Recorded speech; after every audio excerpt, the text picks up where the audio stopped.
what's the name of the place we're at? Tlaquepaque.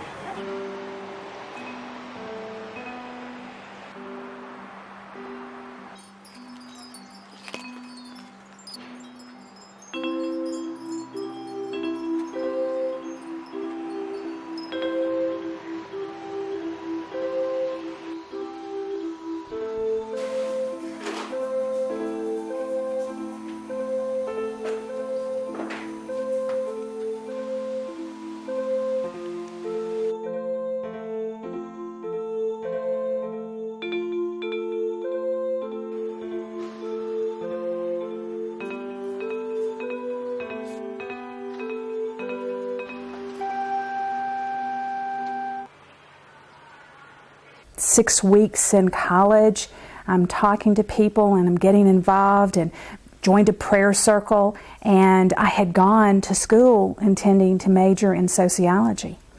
And this group of very Bible-based Baptists said, well, you know, sociology is not mentioned in the Bible, so we don't want you to be part of that. And I'm like, okay, that's interesting. And then the next thing where they told me they didn't want me to be part of that.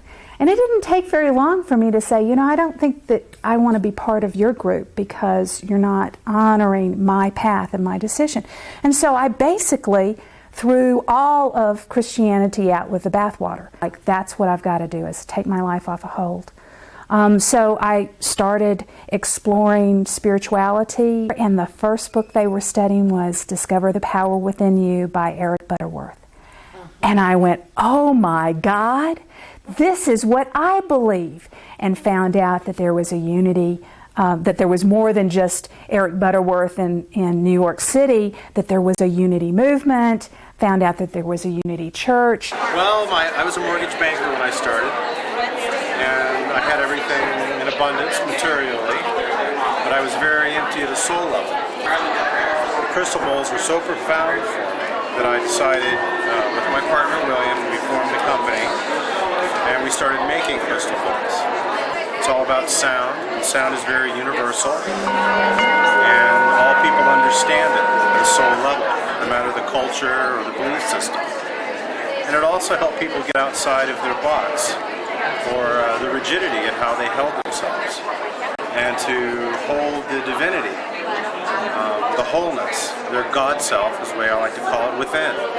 I know that certainly by age 3 I thought I wanted to be a minister and baptize babies. And I used to baptize all my dolls. And since I was intuitive and could give information from other lifetimes or from some other realm, I got attention, good attention from my grandmother and her friends when I talked about spiritual things.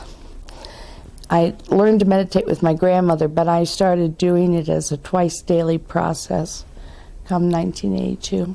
So I remember once sitting down and drawing a picture of all these different, kind of like a stick figure, but I dressed these women in all these different clothes, and I put down the belief systems or the BS for each one, and I put down what the Course in Miracles me would say, or the I Am group me would say, or the Unitic, meaning unity person, would say, or the 12-step person would say.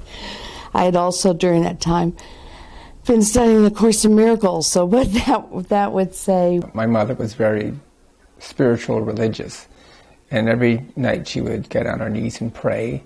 And I would say that miracles, real miracles, happened in our house. And my mother would have spontaneous spiritual experiences. And I believe that indirectly affected my understanding of God. It was a foster mother. I believe in the word synchronicity, which means things accidentally happen on purpose. So this was the mother that I was to have at this time so that I would be exposed to her devotion and spirituality. Was she a particular religion? We used to tease her. One of her sons would say to her, "Mom, you go to all churches just in case God belongs to one of them so that you'd make sure that you would end up in heaven." But I was very lucky to meet a Professor John Rosner from Montreal, Canada, who is a head of the religion department at Concordia. And so he brought in literally everyone from the Dalai Lama to Jain monks, to hypnotists, to Russian mystics. And so that was my exposure to that through an Anglican priest. 3 days after meditating, and it was simple, it was transcendental meditation. That's what was popular in those days. And I used to play rock and roll music, and the Beatles went off to India to learn how to meditate. So I thought, wow, that's a really good idea. And so, being a devotee of the Beatles, I learned how to meditate. And after 3 days of meditating, I was extremely so blissful that I was concerned. And so I started having spontaneous intuitive experiences. So you could say that the day that I learned how to meditate, it turned on a part of my being that has been asleep for many, many years. My religious background is interesting. My father's family came from England, and they were spiritualists when they arrived in this country. They came during World War I. My mother's family was German, and they had a very evangelical background. So I was exposed to both growing up. When I went to my mother's family's church, everything seemed cold and strict and very contained. There was no room for spontaneity, and questions were certainly discouraged. I remember being in Sunday school, and I remember asking a question about, where did God come from, or some very innocent but profound question. I think I was in the second grade, and it was obvious that that was not something to be encouraged or even tolerated in that setting, whereas if I were with a group of spiritualists, that was a great conversation. I was always seeking people who had knowledge of mysterious things. I didn't just focus on spiritualism. I wanted to understand energy. I wanted to understand astrology, numerology, card reading, faith healing. I wanted to understand all these mysteries in life. How old were you when you married a philosophy professor? 21. You were 21. I did, and I thought I got married to God. I mean, so I didn't have God. I didn't have the concept of God. So, and I do remember we lived in this little town, and the faculty wives, and everybody, most people were very religious, and there was this like Christian women's group, and there had to be like 30 people there. It was a lunch, and everybody was supposed to talk about their ideas of God, and I'm like sitting there going, oh shit. And I said, I think my husband is God. They were all like... What was happening in our marriage was that because I was so intellectual in my outlook and so academic and so left-brain, that Shelley began to become restless with me and started raising questions about just what it is I was about. And basically she started asking me questions about how do I feel about things. I said, I don't know what the F you're talking about, feelings. I can tell you what I think. No, I don't want to hear about what you think. Tell me what you feel about these things. And she kept saying to me, she says, Frank, I do not understand how a person who studies philosophy about life and wisdom and all that stuff cannot understand what I'm talking about. I say, hey, I don't. Linny, who lost her son, and she might have talked to you about this, who was a philosophy major, and what was left were his books, philosophy books. She started reading and wanted to know more. That took her to Frank. So she would feel that Frank is her mentor. I started to take philosophy from Frank. He was teaching adult education. I went to, and my son was majoring in philosophy. Then my son died in a car crash. The first book I remember just was Heidegger's The Grounds of Being. And because Johnny had underlying parts, and his name was up in the corner, it was a way of talking to Johnny. Johnny was the catalyst for my spiritual start. And I said, Shelley, who do you recommend that I go see? And she said, How about Lynn? So now everything comes around.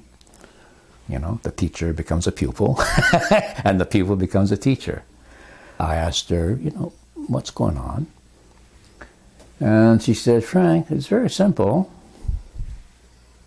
What's that? It's very simple, Frank. She's not interested in your degrees or your money or your profession or your position in the community, etc. She just wants you. The irony is, I'm teaching philosophy. I'm teaching existentialism, which is authentic self, you know, authentic self and all that stuff. I'm teaching Oriental philosophy, enlightenment, self, you know, all those issues, and you know, I mean, in hindsight, I thought, oh man, you know, Lynn must have thought this very funny because I asked the question, she just wants you. I said, I asked her, I said, what's that? I want God. I want Frank to be close. I want him to be more involved with me. I want him to be more involved with the children. And although he was a good father. And I would say that to my friends, and they'd be like, well, you're such a bitch, Shelley. You know, geez, he does the dishes, he watches kids. I'd be like, I know. But Lynn heard me. I did trust Lenny, and I began to do what I would call mentoring Frank, which I was his student. You know, I didn't know shit, but I trusted my own self. Because men in this culture are typically forbidden to be in touch with their feelings or to express emotions very much. And that's what I wanted all of him, not just, you know, PhD teacher. So Frank was Lenny's mentor. Lenny became my mentor. And Frank would tell you I became his mentor, and I wrote my doctoral dissertation on mentoring the masculine. We have some favorite John White expressions. We do. One of them is, you're as much a spirit now as you're ever going to be. Right. Oh, can I just add to that? You're as much as a spirit as you're ever going to be. And if that is true, then this is one of the spirit worlds. Yes. That's right. Is there a difference between what's spiritual and what's not spiritual in your life? No, everything's spiritual. Yeah, that's what I thought. I mean, that's everything the way you is spiritual. describe it. Yes. Mm-hmm. It's not like you do something to get it out of the way as an errand so you can get to the real stuff. No. It's like everything. Yes. Or like the book shop with Gary Water. Mm-hmm. Which is... There isn't much I do that doesn't feel spiritual. Not much that what? I do that doesn't feel spiritual. The issue of spirituality comes down to, I think, 2 points of view from my perspective. And this is an insight basically coming from Hinduism. There's on one hand the quest for transcendence. And transcendence in a sense of getting above and beyond the body. So this is true for yoga. Yoga basically deals with the individual as soul-body. And the soul, the spirit, needs to control the body and, by meditative processes, transcend the body. The other perspective is from what I refer, as the school of thought called Advaita Vedanta, where they take the position that all is one, all is spirit. Consequently, you do not make a distinction between soul and body. And so there's no sense of transcendence because everything's already whole and complete. And consequently, spirituality, rather than trying to reach the other plane, is to live your life here. Yeah. Spiritual isn't just Sunday. Right. It's your whole life. Whole life. A lot of people in this movement see it as holistic and absolutely everything. Right. And I concur with that. You do? Yeah. You like that? Okay. Right. I remember one time she said, Shelley, you're so spiritual. And I'd just be like, spiritual? How could you say that? I don't even go to church, for God's sake. How could you say I'm spiritual? And I remember I always had this little Christmas village that had like 30 little houses and little train little people. And I made it. I painted it. I loved it. And it was my ritual. It just was like an archetypal little experience that I loved for the kids and for me. And she said, look at what you've done here. And time and again, she would just show me, redefine myself and to me, which was such a gift. the greatest gift in the world. It would be hard for me to answer questions where spirituality is separate from psychology or from me or who I am. And the interesting thing with Lynn and I, even though we had different beliefs, very different beliefs, and our bottom lines were the same but different, and we understood each other better than another person who shared her same belief. I watch Born Again Christian TV because I love how the Holy Spirit works with people and through people. I've been at Born Again Christian meetings and events where literally I have obviously felt the Spirit, and I've seen people get healed of cancer and all sorts of other things, you know? So God is the same and comes in many different names. And some people say, you know, how could you go see that minister? Well, I'm not going to see the minister, I'm going to see Jesus who works through the minister. So we all have our nonsense, including me. So we have to get past the messenger and listen to the Spirit that talks through the messenger. In spiritualism, we teach the gifts of the Spirit. Our strength in spiritualism is that we teach people how to work with the gifts of the Spirit. Okay? So whether you're a born-again Christian or a Buddhist or a Hindu or a Jain monk or a North American native, it is the same Spirit. We're using different words. For instance, if I was a born-again Christian, I would say, I'm going to give you a word of knowledge. If I'm a spiritualist, I'll say, oh, I'm going to give you a message.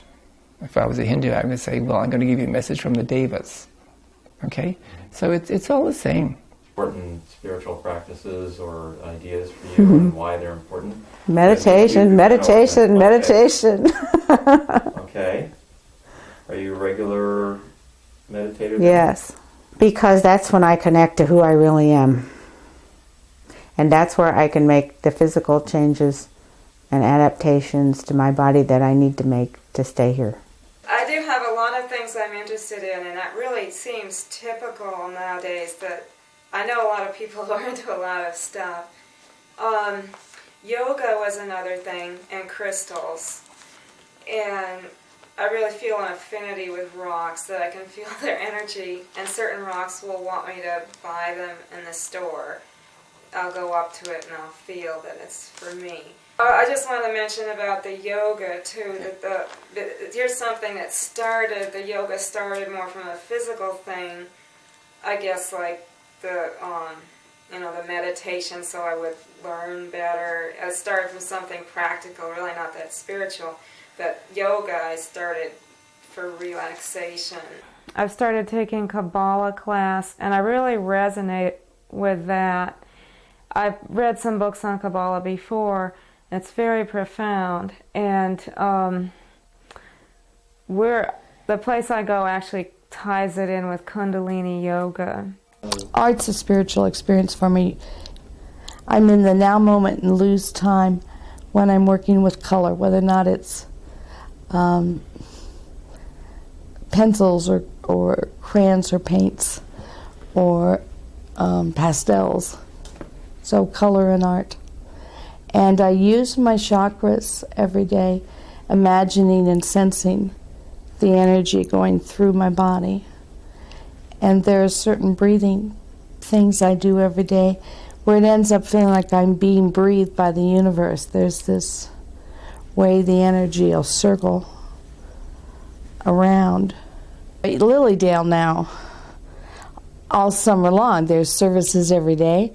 There's mediumship, there's the healing temple, there's people on a spiritual path. I don't personally meditate in a form that most think of meditation, but instead of that, what I do is expect of myself that I continually control my thought. And to me, my ongoing daily thinking is more important, as important or more important than the actual exercise of meditation. So do you do yoga or any spiritual practice, any form of practices? No. Okay. In terms of any kind of the prescribed, like Tai Chi, do I do Tai Chi? No. Do I do yoga? No. Do you do meditation? No. If you mean by meditation a prescribed way of meditating, what do I do? so that is comparable to meditation. I work on projects. That's why I do. That's why I like work. I enjoy work. Yeah. Why? Because once you're in a routine of work, you can shut off consciousness. You can shut off your thinking. Yeah. Like dishwashing, the cafeteria. Once you understand what has to be done, you don't have to focus on it all the time. So why do you want to shut off consciousness? Is it like analogous to what people do when they meditate? Yeah. To shut off consciousness? Sure. So it's your form of meditation? That's what I'm saying. Yeah, that's why I work in projects. Chop wood, carry water. Yeah, chop wood, carry water, and if my position, if everything is whole, then anything you do is spiritual or physical simultaneously. I don't meditate. I don't feel like I have to meditate. I do like yoga only because I'm a real body-based person, and I like that. Can't say that I think of it as particularly spiritual. Spirituality to me is playful fun. I remember Karen Armstrong made this distinction, and I like this distinction, and that is, she said religion is comprised of logos and mythos. And logos is the doctrine, the creed, the word, the belief system. And mythos is the magic, the meaning, the mystery. And I remember, since I reject religion, but I remember that was an important distinction for me to make, because I thought, Shelley, if you reject everything, you might as well cut off your own right arm. So I consciously chose to keep the mythos, the meaning, the mystery, the magic. And then it kind of went from there into fairy villages, angel house, put angels. And I remember on your thing, I think I had number 2 for angels. I'm not that into angels, truly, even though we have like 900 angels in this house. Do I really think there's angels? No, probably not. I don't think so. But I'd love to think there was But angels you like and the archetype fairies. of it. As a matter of fact, that was my primary archetype was angel. Oh, yes. It just happens. Playful and joyful and the what ifs, the Hogwarts for adults, that playing. Now you just get to play with everything. And fairies. I would love to see a fairy. Haven't seen one yet. I have 3 fairy villages down at my house in Raleigh. This fairy village, fairies. I love all that magical.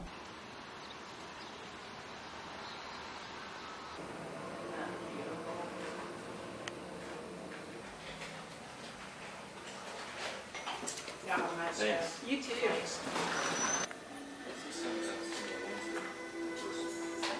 I do love beauty, and I love art, and I used to play music.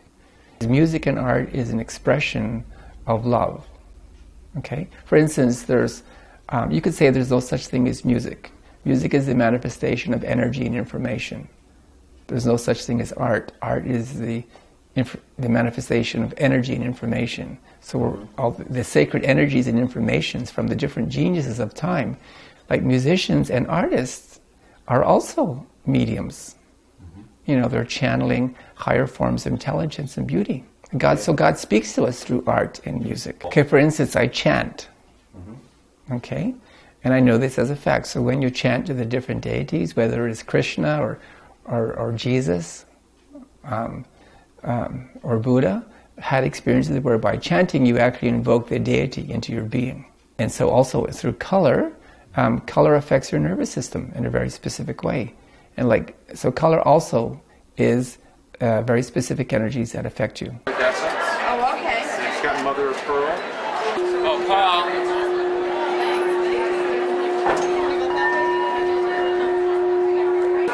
Does that take some real practice? It's a little easy. It's definitely a technique.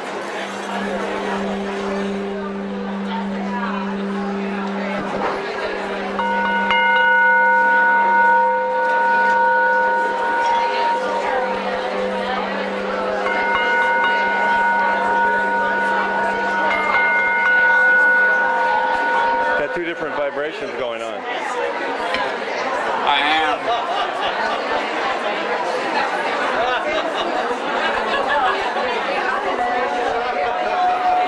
Now you're telling me.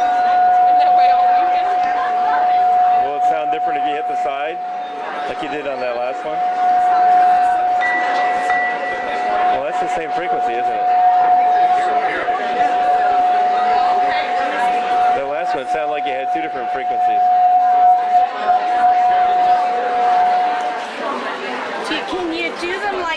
have the sound D. Is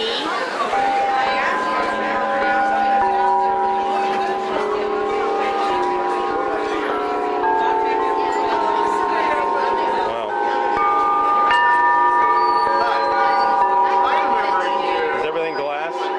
Quartz. Quartz. So some of it is, what, is it artificially Fused. produced? Yeah, Fused, we okay. take sand and we melt it at high temperatures. Okay.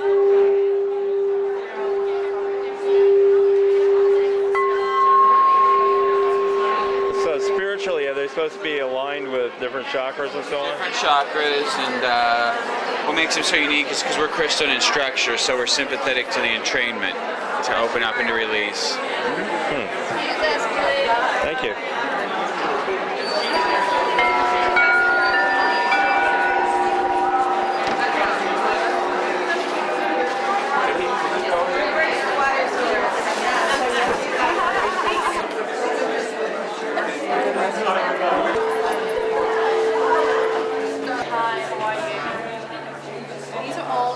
My name is Anya, and my company is Fabulous Jewels, and I'm situated in San Francisco, California. Is this something that you would like? Maybe, a trade possible. Okay. Thinking trade possible. Okay. Wearing this beautiful shirt. What's that you're wearing? Labradorite. Labradorite. And what is your Oh, I love experience that. with wearing the labradorite? It just feels beautiful. And what was your experience yesterday wearing the amethyst? Wearing the amethyst, I just felt stronger. It's beautiful. Thank you. Great, Thank you, Simon. How are you doing? I've been working with stones for approximately 20 years. I've always been attracted to them, and then when I started an active spiritual path, I realized that I was attracted to them because I found them very powerful, that they all have wonderful vibrations that are great for healing, on lots of different levels. So I started small. I invested about $300. I didn't have any other money, and I found that I could make money. So then I took that, invested more money, and then it's just basically gone from there. So what does it have to do with spirituality? Everything, as I said before. Everything is energy. What we have here, for example, a magnificent smoky topaz set in sterling silver. Smoky topaz is a stone that helps to ease depression, tension. It also helps to balance sexual energy. It's also a great stone for helping to unlock the subconscious. Therefore, it helps you to get to know yourself better. Whether you believe it or not, or whether you even feel it or not, it doesn't matter. The stones are going to do the work. They're not going to say, oh, this person doesn't believe it, so there's no point in doing it. It's going to go ahead and do the work. A lot of people, especially at these events, because they're very spiritually active, they're very sensitive, so they can actually put a necklace on and they can feel the energy. They can feel it working. This is a beautiful piece. Have a look at that. That's all amethyst. And what's the price? This is $195. Now this in a shop would probably run you about $800 to $900. Have you ever heard of the idea that a certain stone speaks to you? Yeah, what they say is that, well, not what they say, what happens is that you don't pick the stone, it's like the stone picks you. And what happens with a lot of people as they come to my table, and I tell them to just take a moment just to connect with themselves and just allow themselves to be drawn to whatever it is, whatever piece sort of calls them. And usually what you find is that they pick like the stone or the necklace that has either the stone or the combination of stones that supports them in what they're going through at that moment. For example, amethyst is for transformation, also it's for our higher connection with the divine. So a lot of people who are drawn towards amethyst, it's because they're going through a transformation in their life, and this is going to support them as they're moving through it. So the stone picks you, or your higher self guides you to the stone. Who knows which it is, but the connection is always made. A is activating the body using essential oils and enzymes. The B is building the body using good nutrition with vitamins, minerals. C stands for cleansing the body. So many of my colleagues kind of poo-pooed away the rest of the stuff that I have in my shop because they consider themselves healers, and even though I consider myself a healer, they sometimes, I think, tend to get tunnel vision when it comes to just working on the physical body. Okay. And you can't just worry about the physical. You have to include the spiritual and the mind. I also carry a line of teas. Yes, we have some CDs. We have a lot Are they all spiritual? Would you call them all spiritual?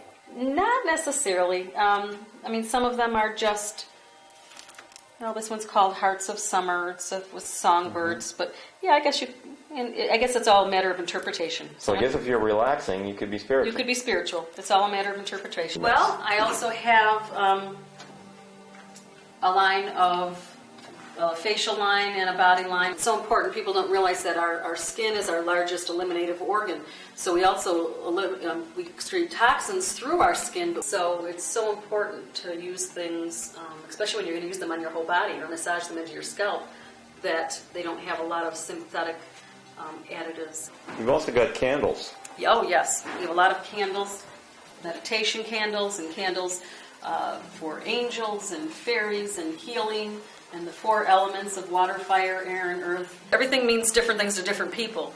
And I guess it all boils down to whatever makes you feel good. If someone likes to have angels with wings, I've heard people say, well, angels really don't have wings. But if they're portrayed as having wings and they make people feel good and they give you comfort in times of stress or sorrow or whatever may happen to be going on in your life, any kind of turmoil, I don't care whether the angel has wings or not. As long as it makes you feel good, that's all that really matters. It's hard to be against angels, isn't it? Well, yeah, you would think so. I did have someone argue with me in my other shop that Lucifer, the devil, was actually an angel. So by selling angel cards and having angel things in my shop, was really a bad thing. But you probably don't sell fallen angels. I don't sell fallen angels. What is this, an angel house?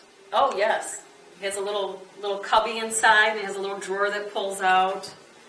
And there's angel candles, and there's even an angel bird feeder. You seem to have a microcosm of the New Age in here. Is that fair enough to say that? Yes, that's fair enough to say that. If I was a buyer at a big department store, this wouldn't be a good way to do the buying for a company, but I buy what appeals to me. These are all things that, to me, what people call is having good energy. They call out to me. People come especially to Lilydale and they say, oh, this has such good energy. And sometimes I'm like, I'm not really sure what they mean. But I guess when you relate it to how I feel about when I walked into the space here, and when I walked into the space at my other shop, and when I walked in, we recently bought a cabin, and when I walked in there, it called out to me. It's like it resonated with a feeling of home and a feeling of belonging and a feeling of just knowing that it was the right thing. And I think that's the way I'm guided with a lot of my decisions, is just what people would call intuition, just things feeling right. Now, all of that you just said, does that equate with spiritual to you or not? Yes, it does. Because okay. Yes. You absolutely. use that word, spiritual. I would use that word, spiritual. I really feel that I've been guided along this path and that I'm at the right place where I need to be in my life. So your stores are not just something concocted to sell a product to a customer. They're you. Absolutely. Absolutely. They are me. They are my interpretation of body, mind, and spirit. Everything that we need to get us through this journey. That's wonderful. Okay. One of the things that we have to do when we decide that we are spiritual, or we wake up and realize that we're spiritual, is we have to embrace the fact that we're also physical. Some people have this dichotomy, I can be one or I can be the other, but I don't know how to be both. And so I feel when you put healthy products in people's hands, that they can honor and cherish and take care of their bodies. In China, if you go into an herb shop, that herbs and cosmetics are connected very much, and also that people cannot make an easy distinction between food and medicine in China. So they understand the holistic connections. Right. And you talked about, didn't you tell me one day that there isn't anything here you couldn't eat? Yes, that's true. I mean, I wouldn't want to sit down and eat our bag of bath salts, but if you sprinkled a little on your food and ate it, it wouldn't hurt you. Right. Because remember you were telling me how if you put it on your skin, you're putting it in your body? Exactly, and I think in Western medicine we're waking up more and more to the fact that what we put on the outside eventually ends up inside, because we have so many medicinal patches now, and salves and liniments that we recognize penetrate the skin, and they end up inside our bodies. We recommend this for more damaged areas of the skin, stretch marks, scars, wrinkles, things like that. We've had excellent feedback about this product from people who have tried it on problem areas. And while it's very oily and you probably wouldn't want to use it on your face during the day, it's excellent as a nighttime thing. So breathing exercises is very important. So I do an hour breathing exercise every morning, and you could call it a Kriya Yoga, which is, I guess, in a way very similar to Paramahansa Yogananda, but a little bit different. And what I have done is that I've learned how to control my life force. So I do that every morning, and the reason why I do that is that when you do breathing exercises with intent, you affect your emotional body, and when your emotional body is clear, then you're intuitively clear. So it produces the right chemistry inside of your body so that you're peaceful and calm and very focused. And then, of course, I believe in physical exercises. Over the years, I've done Tai Chi and yoga. And now I lift weights and do an hour on the treadmill, because I've learned through yoga and Tai Chi that the body and the brain are connected through the nervous system.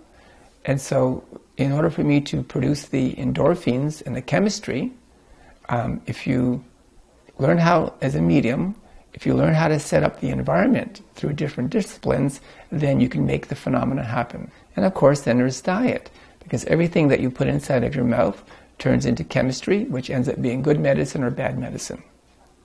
So all those things are a part of the life of the alchemist. What kind of diet do you have?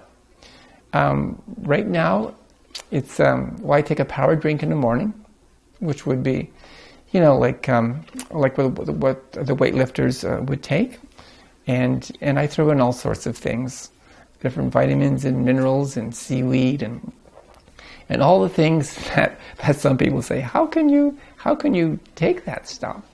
But through the Spiritual Science Fellowship, I've had a lot of education with top nutritionists from around the world. So again, it has to do with chemistry. And so like the different vitamins and different minerals and different health foods. Perhaps a little bit of Ayurvedic, a little bit of like aromatherapy, a little bit of macrobiotic diet, a little bit of fresh and raw, many, many different things. Is there anything about food or exercise that's important to you? Well, I'm physically rather lazy, so exercise is not for me. Food, I pretty much eat what I want.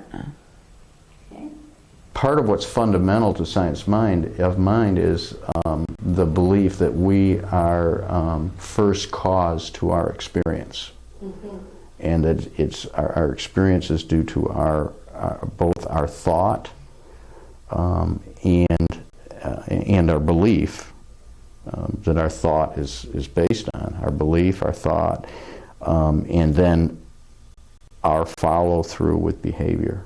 In the science of mind, really don't believe in being humble or poor or wanting.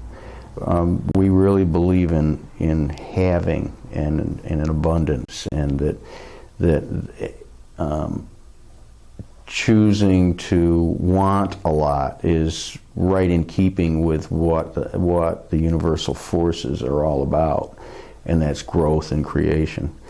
And the church does a special month on, I had it on the tip of my tongue, but I can't remember it now. Prosperity?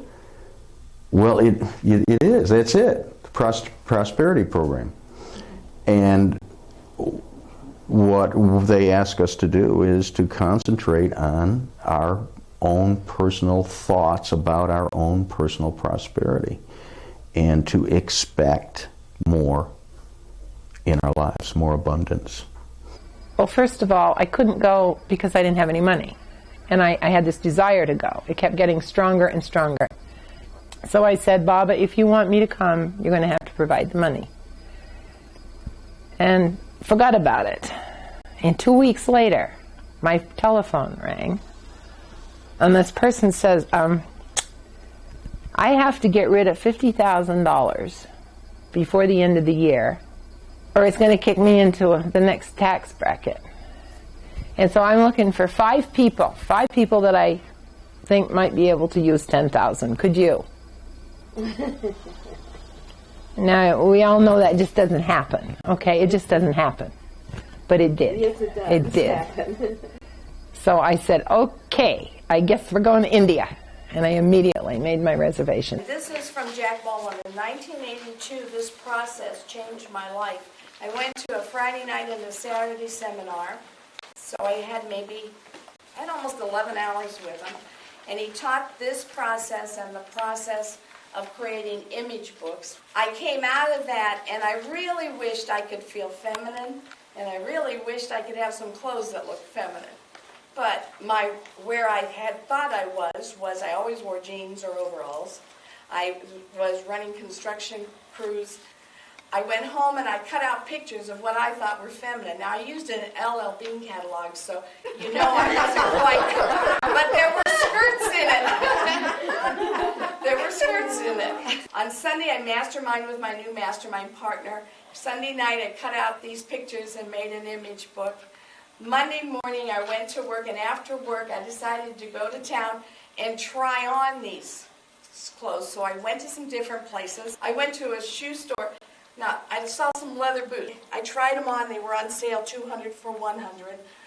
And he said, well, you ought to take them because they won't be here.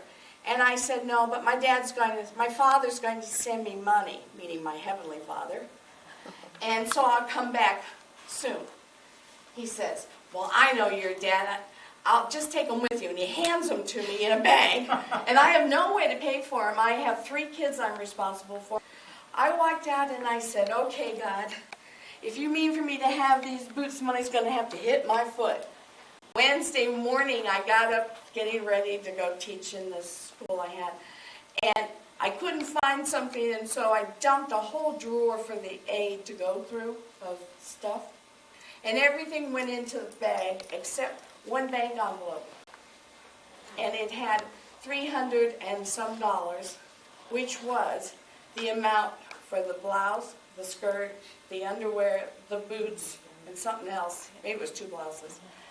And $10 to tithe and $10 to save. And it was how many mornings later. So that caught my attention. All right? And I did go and buy those things without feeling guilty like I was taken from anybody else.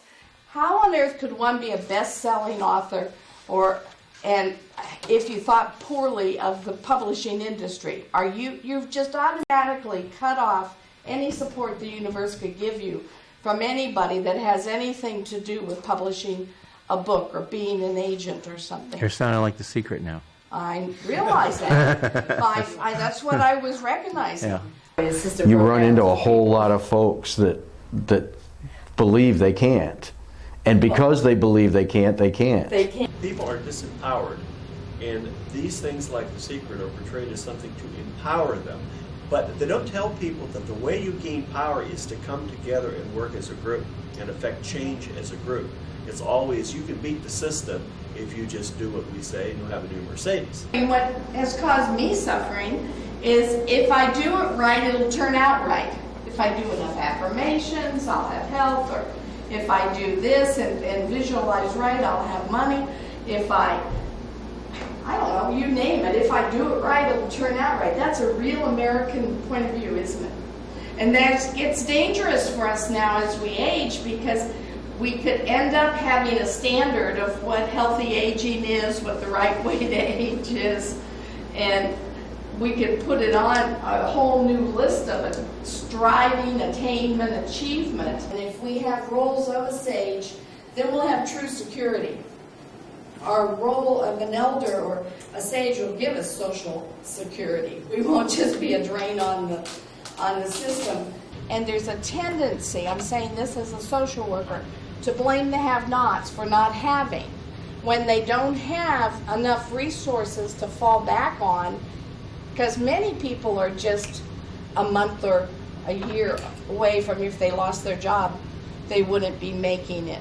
And how could we, either if we became a permanent group or we became a symbol of a group of people that I'm going to live with the rest of my days on earth, who are being of service to others and doing these things. Sounds big, but Mother Teresa said none of us do great things, but we can do small things with great love.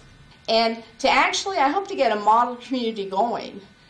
It is in our giving that we receive. Mm-hmm. And that if you look at most successful people, they are also very giving people, and they're giving genuinely. Mm-hmm. And the universe responds to that. Right. If you're thinking miserly, you get miserly. If you're thinking giving, you get giving. Do you see any connection between your spirituality and politics? Yes.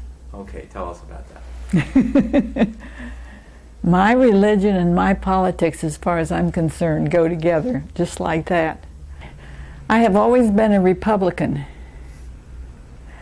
And to me, Republican and unity goes just like that together.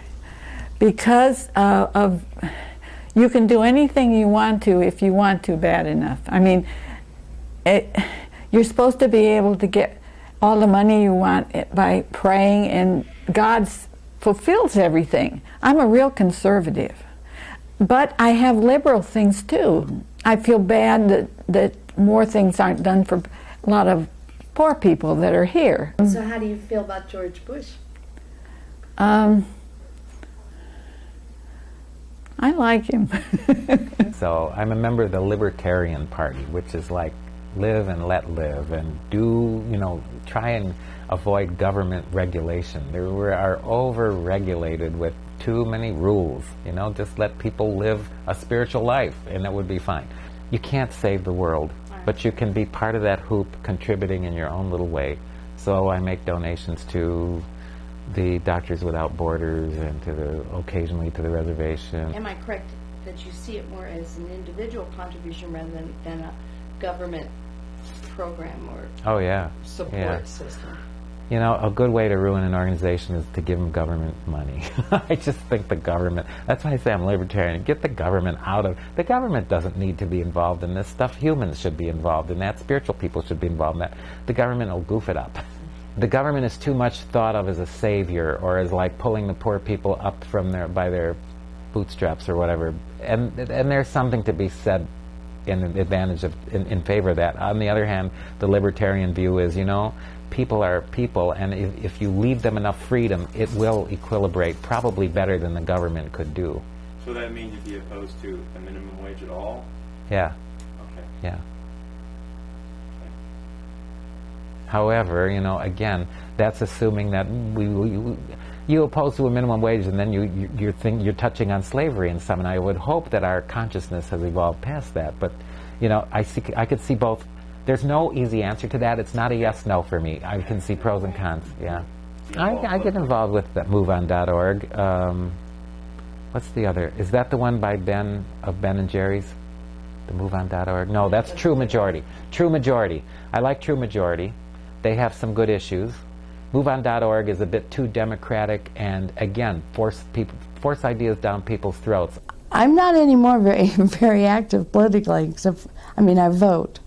I used to do a lot more. I can remember stomping around the South for McCarthy, which was kind of funny. I was full of zeal in the 60s and did some peace marches and so on during the Vietnam War.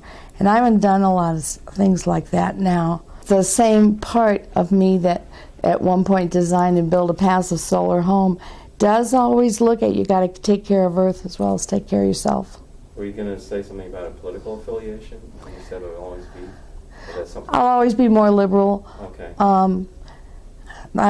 To me, the Democrats and Republicans have gotten too close together. They aren't caring for the people, especially the women and children, and things like health care. But although this year I will probably vote for the Democrat, I'll vote for anybody that could beat Bush, because I think he only cares about his vision. To me, he hasn't been around many times or something. His vision is very small from his privileged little lifestyle. Do you usually favor a particular party? Usually Democratic or Green. Well, we are registered Democrat. I am a registered Democrat, so is Celeste. Yes. I've been toward liberal, a little toward liberal. I guess with different issues it will vary. I decided on very liberal. Perhaps I was just comparing myself to the country as a whole, which seems very conservative. Right now, if you are compassionate, the Democratic Party would be a much better choice. Okay. Well, what's the spiritual connection with compassion then? Well, trying to help your fellow human beings, because I try to do that with prayer and meditation. Obviously, I have to work on myself and my loved ones and help myself and my loved ones, but also humanity as a whole. Is that like a prayer for peace? Yes. Does that happen? Is that part of it? Yes, at the end there's a prayer for peace on earth every time. And I just picture, sometimes I'll see a picture of people rebuilding Afghanistan or the planet being clean again or something like that. But part of me says, well, I need to do something concrete too. And this is just recently. And so now I'm starting to sign petitions on the internet. To me, it's important to find out the news, but I don't just watch the canned news, the popular news. I'll go on the internet, I'll read the New York Times on the internet, and some other sites too, and some political sites, because I don't trust a lot of the mainstream media. After a certain point, if I've been reading the news for an hour or something and I'm starting to get angry and upset, I know I need to take a break. During 9/11, I'd watch those towers come down on the TV, and my psyche was really affected. I'd be all nervous and everything, so I'd know when I have to quit. I'm trying to learn, what can I do to make a difference? I don't want to just sit back and be passive. This is a democracy. We need to make things happen, but I want to know how to do it spiritually. I'm trying to fit the two together and figure out how to do that. I have very little to say on that issue, because I'm not, I don't relate religion with politics. Okay. I don't like getting involved in politics, because you say every time you start reading, once you find yourself getting angry in the news, you have to take a break. That's probably 35 or 40 seconds into the news for me. So I'd rather get the gist of things on the news radio stations, for example, and just find out basically what's going on. Have you been a particular party? Well, we're Democrat, and we've been for Democrat forever, and we think that the Republicans are smug. What did you say? You think they're what? A smug bunch of Smug, okay. yeah, but they're happy about their righteousness, their money, their success. I don't believe that. I know I couldn't go down and wave a placard but all those people that do, God bless them. God bless them. Are you saying that you would do it if you could? I'd do it if it was there and they wanted me to. What would the placard say? What would your placard say? What do you feel strongly about in politics that ideally you'd have a placard for? What would be your opinion that you would want to express that way? Make love, not war. It's spirituality. If it is anything, it's anything that will make something better. Politics are a mess, and spirituality is the answer. Feed the poor and educate the children, and that's where it's going to be. I'm very non-political. I mean, I have my views that I can't make a difference in this world, whether it's politics or whatever, any area, if I don't start here. So if I'm not peaceful, how can I affect peace in the world? If I'm not honorable, if I don't live my life in integrity, how can I expect George Bush to? The higher I can vibrate, and the higher that you guys can vibrate, the more change can get done out here. The only forgiveness you have to do, Billy, is forgive yourself for thinking that bin Laden is anything less than the child of God that you are. I used to be involved in politics when I was younger. No, now I don't even vote. Okay. I've opted out. I don't really have any opinions. It's not that I just don't have an opinion. That's all. So for you, is it just irrelevant, not connected? Totally irrelevant. Okay. I firmly believe God's in control. She knows what she's doing, and things will come out the way they're supposed to come out. My kids think I'm very left-wing. Okay, well, do you think you are? No. So would you put yourself sort of moderate or conservative? No. Nowhere? No, I have very universal. Would it be fair to say you were apolitical, that you preferred to pull away from politics? Yes. And I'm more apt to vote for the person now than I ever used to be. But I probably lean Republican. Not that I don't think it's important to see the injustice and the unfairness and work towards it, but the outcome isn't my responsibility anymore. Again, a lot of things aren't my responsibility anymore that were my responsibility for a long time. And I say that with a lot of laughter. I really realized it was like the world being the globe, maybe being the size of a world, a little metal globe, and I had a ball-peen hammer and I was hammering on this globe, trying to get knowledge and trying to change things and trying to fix things. It's just not my job. I am registered Democrat, but basically I'm an independent. Conservatives are what Republicans are, generally. I'm way out there. You're what? The other way. You're at the liberal end. I disclaim any interest in politics. I don't pay attention to politics. I don't read the paper to get insights as to what's going on in Washington, because I think whatever happens in Washington, this has to happen anyway, and whether it's a Republican president, Democratic president, it's politics.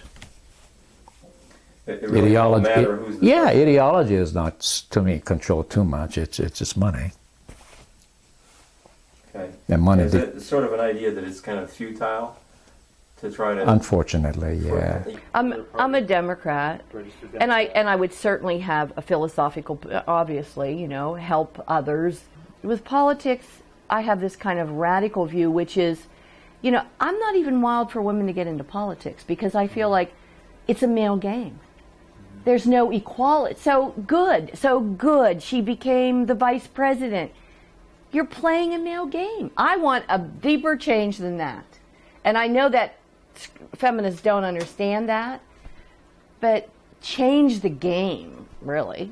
Make it more equal. Value the feminine qualities as much as the masculine qualities. Have an equal value. And I think if that happened, I don't think we would have war. Because people would, like, masculine qualities, thinking, separation, hierarchy, feminine qualities, cooperation, intuition. So if you had this equal valuing, I think, and women would be equally represented, I honestly don't think we'd have war. Women would sit and talk about it. I think I'm a good person to talk about this because I don't have any axe to grind. I'm not divorced. I never got screwed over by a guy. Frank's wonderful. My son is wonderful. I know wonderful men. And still, that doesn't mean that there's not that the world is equal. And to me, all the ways into spirituality are through feminine qualities. I honestly, maybe I'm naive. I think we could all, as the world gets smaller, you have to learn. We are interconnected to each other.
And what's the name of the place we're at?